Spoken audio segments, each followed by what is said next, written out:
There's no present for poor people like you. Just go back home." We couldn't understand the words coming out of my sister-in-law, Caitlin's, mouth. Caitlin has been voicing her complaints up until now. It seems she hid the gift meant for her daughter, Mary. The reason she had been in the next room was apparently to hide the gift at the last minute. Caitlin snatched the present Mary had prepared right out of her hands with force. After inspecting the present from various angles, she threw it on the floor. "Such a meager thing can't possibly be a gift. Anyone who would give such a thing isn't family. Go back home." It appears she was displeased because it wasn't the brand she specified. On the floor, earrings that Mary had chosen one by one were scattered. The children who participated in the gift exchange picked them up, but Mary, frozen, seemed unable to comprehend what was happening right in front of her. Gradually realizing the situation, tears quickly filled Mary's eyes. She's just a 13-year-old middle school student. It's no wonder she ended up crying.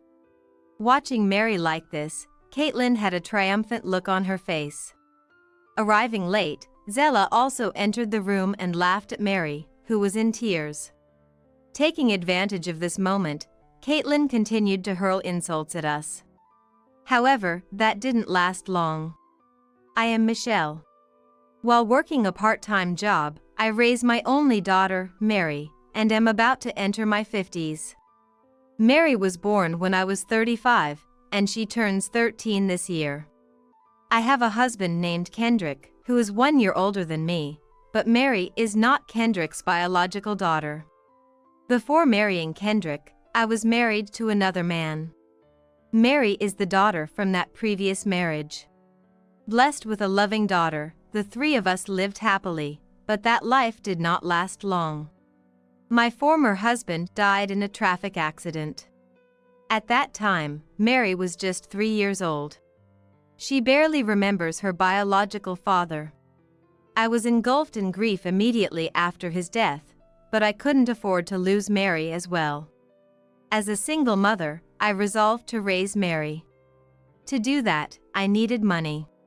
Since then, I've spent my days juggling childcare and part-time jobs. I met Kendrick at work, 2 years after making my decision in the spring. Being a single mother, I sometimes inconvenienced my colleagues with tasks like picking up from kindergarten. Kendrick supported me attentively during those times. Attracted to his kindness, we began dating. Initially, Mary was nervous around Kendrick, her first encounter with an adult male. He understood her nervousness and approached her not as a dad, but as a friend. Mary must have felt Kendrick's kindness. Gradually, Mary warmed up to him.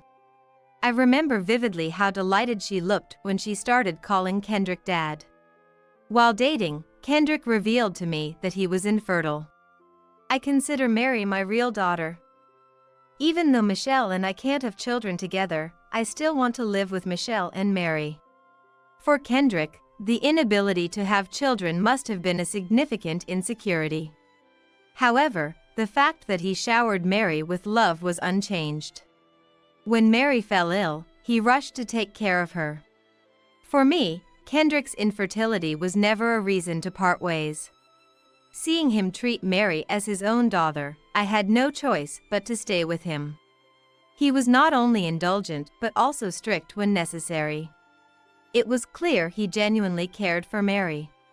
We had a serious talk and decided to cherish the happiness we had right in front of us. After opening up, Kendrick became even more caring towards Mary and me. We started living together, and when Mary was 8, we got married. Kendrick's father, John, warmly welcomed our marriage. John adores Mary as if she were his blood-related granddaughter. Mary has also grown fond of John, and we have managed to build a good relationship with him. However, Kendrick's mother, Zella, saw me as a woman who seduced her son for money. Whenever we visited Kendrick's parents, she blamed me for everything. Whether it was missing dishes or a speck of dust, it was always my fault. The list goes on. And it wasn't just Zella who berated me. Kendrick has an older sister named Caitlin, who is 2 years older than him. Caitlin is married and a working mother of 3 daughters, ranging from high school to middle school age. The nieces are all calm in nature, much like their uncle Alex. Since she lived about a 10-minute walk from her in-laws, she often brought the kids over to play. We only go back for summer vacations or Christmas vacations since it takes us about 3 hours by car using the highway. So, we do see Caitlin and her family from time to time. Caitlin is the type who isn't satisfied unless she's number one. She harasses me along with Zella, and she always has to show off her latest designer bag. We're not that well off, so this is the best we can do. My family lives in Chicago, and we're currently in Washington, which is quite a distance away. We don't communicate often, so financial support is not something we can count on. I work a part-time job too, but I don't have the luxury to afford branded goods. Knowing this, she still flaunts it. Caitlin works a part-time job as well, but I guess Alex makes a good income. You can't use off-the-rack clothes and bags. You need to have proper branded ones. Today's outfit cost me about $10,000 in total. Caitlin's children were wearing off-the-rack clothes, so it seems she's satisfied as long as she can dress herself up. I'd rather spend money on making Mary happier than on myself. Our ways of thinking are quite different. I've been getting sick of Zella and Caitlin. It seems Mary doesn't have a very good impression of Zella and Caitlin either. I'm watching videos in my room, and she hides whenever she sees them. I feel sorry for involving Mary in adult conflicts, even though she's still a child. Both of them always have something to say, don't they? I'm sorry. It's always been like this since the past. Remember, Dad and I are always on Michelle's side. Especially John, it seems he has never thought much of Caitlin's bragging since the past. Whenever something happens, John steps in to mediate. Kendrick also seems to have no fond memories of Caitlin from when they were younger, like when she would eat his favorite snacks. Both have grown up, and since Kendrick moved out, he hasn't visited home much. So, there hasn't been much interaction until recently. After marrying me, he would only show up to meet his grandchildren. I hardly ever see him talking with Caitlin. However, Mary and Caitlin's children get along well. It would be a shame to separate the children because of adult circumstances. With the cooperation of Kendrick and John, Caitlin and I have maintained a reasonable distance. Fortunately, she hasn't come to our house so far. If I just endure it a few times a year when we meet, everything will be fine. Once Mary grows up, we'll probably see each other less. Just a little more patience. I'm okay. I reassure Kendrick and myself with these words. One day, when the town began to light up with Christmas decorations, we received a message about a Christmas party at the in-laws. John, being considerate, invited Mary. It seems Caitlin is the organizer, but John is also helping out. Naturally, Mary wants to go. Mary is only 13 years old. Sending her alone on a 3-hour one-way trip to her grandparents, when she's not even used to taking the school bus, is too risky. On the day of the party, it's Christmas vacation, and both Kendrick and I are off work. We decided to take Mary to the in-laws for the party. Christmas parties usually mean exchanging gifts. We can't afford anything too expensive, but we decided to prepare a gift. Upon hearing this, Caitlin went ahead and specified the gift herself. A gift list was sent along with the invitation. Looking through it, there were items like luxury brand necklaces and cosmetics, things you wouldn't think children would use. Each and every item was over $500. What does she think children's gift exchanges are? I've never seen Caitlin's children wearing branded items. So, this list is probably not what the children want, but what she wants for herself. We ignored the instructions and let Mary choose the gift herself. Mary couldn't decide in one shopping trip, so we went multiple times to buy the present. Each time, the options increased, and I watched Mary happily making her choices. Eventually, she settled on earrings and an eraser, totaling $30 for the gift. Mary was counting down the days to the Christmas party. It's a special occasion, after all. To avoid any disputes, we decided to be as careful as possible. Then the day arrived. Caitlin's children had stayed over the night before to decorate. The luxurious Christmas cake and roast turkey were apparently handmade by John, who used to be a chef. They wanted the children to enjoy themselves, so the adults tried not to gather too much in the room. The in-laws' house has a dining room next to the living room, with a small room at the back that used to be Kendrick's childhood room. While the Christmas party was happening in the living room, the adults were swapping drinks in the dining room. Alex couldn't attend because he was busy with work. You could hear the lively voices from the living room in the dining area. The adults were making small talk, sounding cheerful. Caitlin probably didn't want to see me.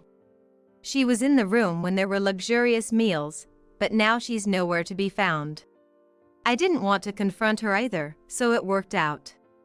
As the party was winding down, it was time for the gift exchange. "I want you to take my present," Mary said, holding out the gifts to her cousins with both hands. They seemed happy to accept the presents. It was Caitlin who had made the list of gifts, not her daughters. It's a gift meant for children. Letting the actual children choose was the right decision. The exchange was done in an old-fashioned way, with music playing, and whoever had the item when the music stopped would keep it. Caitlin's children were puzzled because there weren't enough presents, even though they had prepared one each. I was roped into searching for the missing present. Half-eaten snacks and toys used for playing were scattered on the floor. It must have gotten lost somewhere. However, searching the room, one gift was still missing. Could it have been accidentally thrown away? Just then, Caitlin, who had been out of sight, walked into the living room. Seeing Mary, Caitlin suddenly started yelling, "There's no present for a poor person. Just go home." We couldn't understand what Caitlin was saying. She was voicing her grievances until now. Apparently, Caitlin had hidden the present meant for Mary. She had been in the next room until now, presumably to hide the gift at the last minute. Caitlin forcefully took the present from Mary's hands. After inspecting the present from various angles, she threw it on the floor. "Such a poor thing can't possibly be a present. Someone who gives this isn't family. Go home." She must have been upset it wasn't the branded item she had specified. Earrings selected by Mary were scattered on the floor. The children were picking them up, but Mary, seemingly unable to comprehend what had happened, froze. Tears began to form in Mary's eyes as she slowly grasped the situation. She's only a 13-year-old middle schooler. It's understandable she would start to cry. Seeing this, Caitlin had a look of triumph. Zella entered the room late and laughed at Mary, who was in tears. Taking advantage of the situation, Caitlin continued to berate us. But it didn't last long. "You're the one who should leave, Caitlin." John rushed in from the dining room next door. While wiping Mary's tears, he started yelling at Caitlin. John is usually mild-mannered, and I've never seen him angry or irritated. But now, he was shouting with a look that could scare the devil himself. Not just Caitlin, but Zella, who had been mocking along with her, was silenced. "Dad, did you hear everything?" I was the only one looking for the present with the children. John is not good with alcohol, so they must have thought he wasn't watching. John and Kendrick had seen everything. In fact, Only Zella and Caitlin were drinking alcohol. John and Kendrick were drinking non-alcoholic beer. While I was scrambling to find the present, Kendrick had been telling John that Caitlin had demanded brand name items. Even John thought that was unacceptable and had been waiting for the right moment. But that wasn't all. Caitlin's children started to comfort Mary. "What are you doing? Poverty is contagious." Caitlin frantically tried to persuade the children to stay away from Mary with a panicked voice. The children ignored Caitlin's persuasion. In a panic, Zella also tried to call the children back. But they all faced Mary, not turning back at all, as if their actions were showing that what the two were doing was wrong. It seemed Caitlin and Zella had thought the children would always be on their side. Seeing the children's actions, Caitlin and Zella were flustered. "When will you stop wanting brand name things? You're just a working mother now." To my surprise, after moving the children to another room, John shared a story from the past. It turns out Caitlin had always had a spending problem. In her student days, Caitlin started working at a girls' bar wanting money to play. Unlike convenience store part-time jobs, the girls' bar paid well. It's understandable for a girl fresh out of high school to get carried away with so much money. Moreover, the job required dressing up in brand name dresses and bags. Caitlin would work at the girls' bar, buy the latest brand name bags, and increase her shifts when she ran out of money. This lifestyle continued for 3 years. However, she quit in her 3rd year of university because John found out she was working at the girls' bar. Caitlin tried to keep working in secret, but she gave up when threatened with being kicked out of the house. John said that was the only time he had ever shouted at Caitlin. After quitting, she worked as a supermarket cashier and eventually became an office worker at a general company, where she met and married Alex, then quit her job. Even after quitting, she couldn't escape the lifestyle of buying brand name items. Alex frequently scolded her for it. "If you can't buy it yourself, it means it's not suitable for you. Don't make others buy it for you." The gifts she demanded from us were all things Caitlin wanted to buy. "What's wrong with that? Isn't that what presents are for?" Caitlin retorted, gasping for breath. "Caitlin, you're living on your part-time income now, right? How can you afford so many brand name items?" I'm just increasing my shifts. I bought everything with my own part-time income." She hesitated a bit, as if hit where it hurts. John didn't miss that hesitation. "Then what's this?" John pulled out his mobile phone and showed us a screen. It displayed the total amount of debt from a private financial institution. "Why do you have this?" "I saw it in Zella's room. There's no better proof than this." Caitlin fell silent and looked down. The atmosphere was no longer that of a Christmas party. That day ended with us being told we were better off leaving. For the children, it probably became a Christmas they'd rather forget. We bought Mary's favorite stuffed animal on the way home and decided to have a family party of our own. 3 months later, John contacted us. Caitlin had gotten a divorce. Alex hadn't known about the debts. He panicked and conducted a personal investigation after learning about them through John. Shockingly, Caitlin had canceled the children's educational insurance and spent all the money on brand name items. Alex couldn't forgive her and chose divorce. Caitlin, taking Zella with her, stormed into Alex's parents' house. However, that backfired, and she was disowned. Since that Christmas, the children had also distanced themselves from Caitlin. Fortunately, they were all over 15 and chose to live with their father, Alex. Caitlin is now facing claims for alimony and child support in the divorce proceedings from Alex. Although the payments are in arrears, Alex isn't struggling with childcare finances because of his earnings. However, raising 3 children alone as a man is quite challenging. He had been busy with work even when he was married, often leaving the house empty. That's why he couldn't attend the Christmas party. Should I help with everyone's studies? I'm currently researching online courses at work, so it would be perfect. Kendrick has always loved children.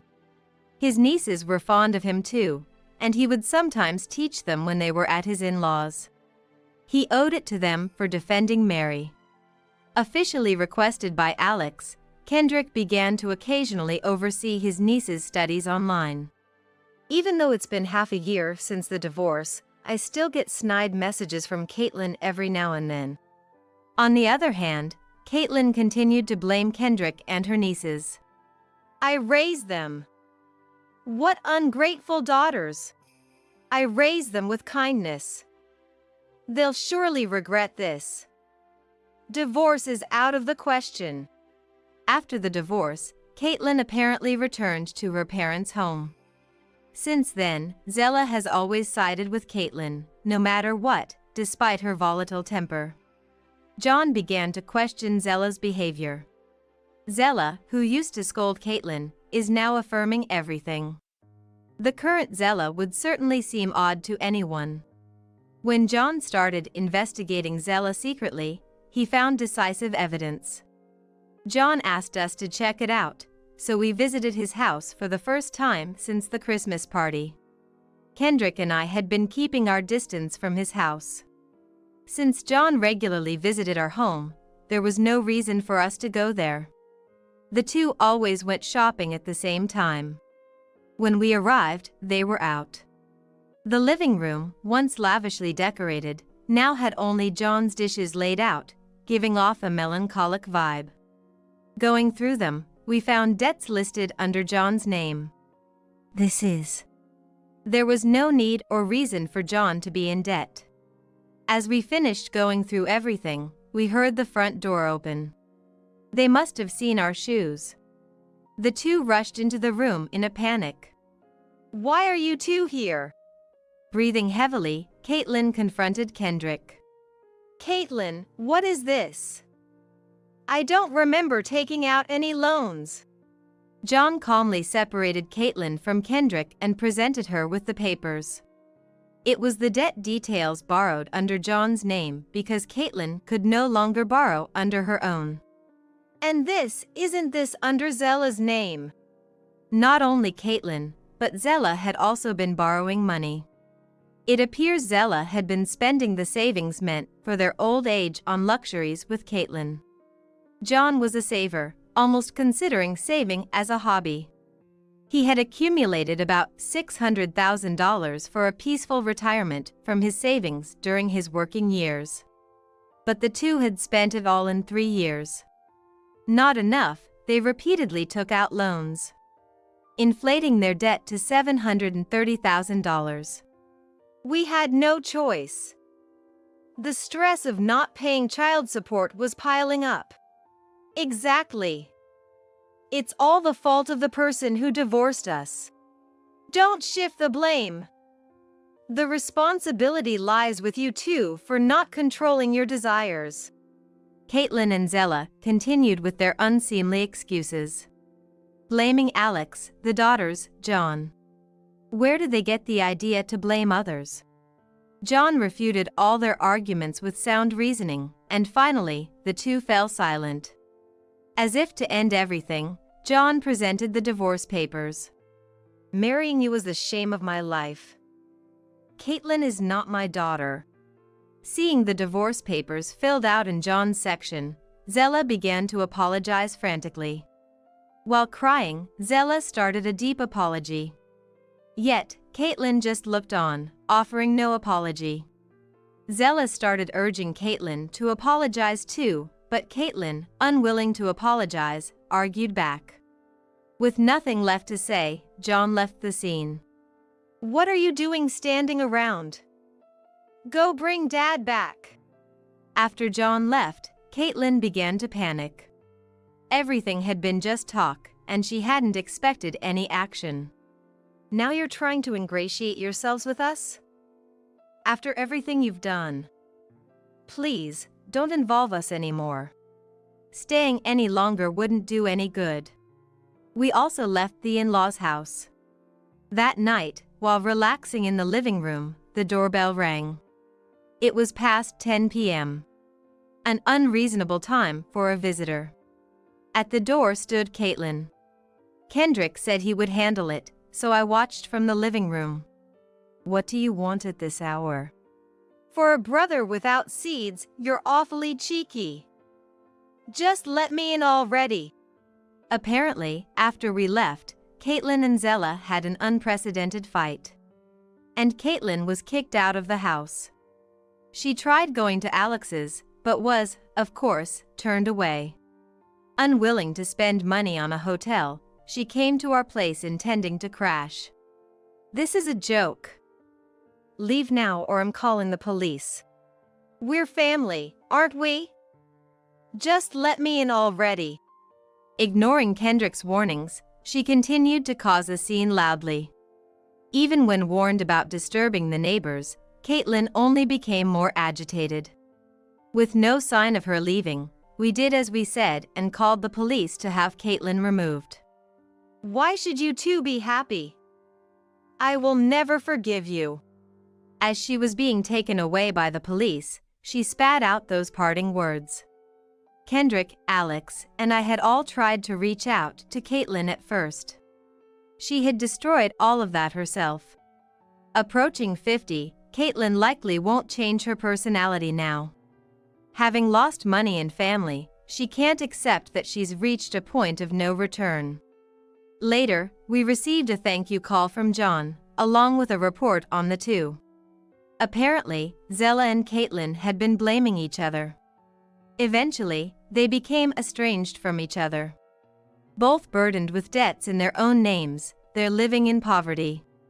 Zella paid the compensation money for the divorce lawsuit to John immediately, but she didn't have the means to come up with such a large sum instantly.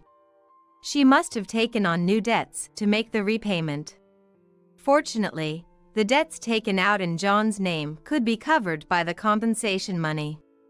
John has rented a new place and is working as a taxi driver, saving for his retirement. His granddaughters continue to visit him, even after the divorce. Despite everything, they still cherish John, who is filled with gratitude for their affection. And on another Christmas day, at John's new home, Mary and the children exchanged presents. They had chosen themselves. No brand name items, but presents that brought smiles to the children's faces are the best. Do branded goods and large sums of money that are not suitable for you change a person's personality so much? This incident made me rethink the value of money. Mary still spends time happily with her cousins, silently ensuring they don't follow in Caitlin's footsteps.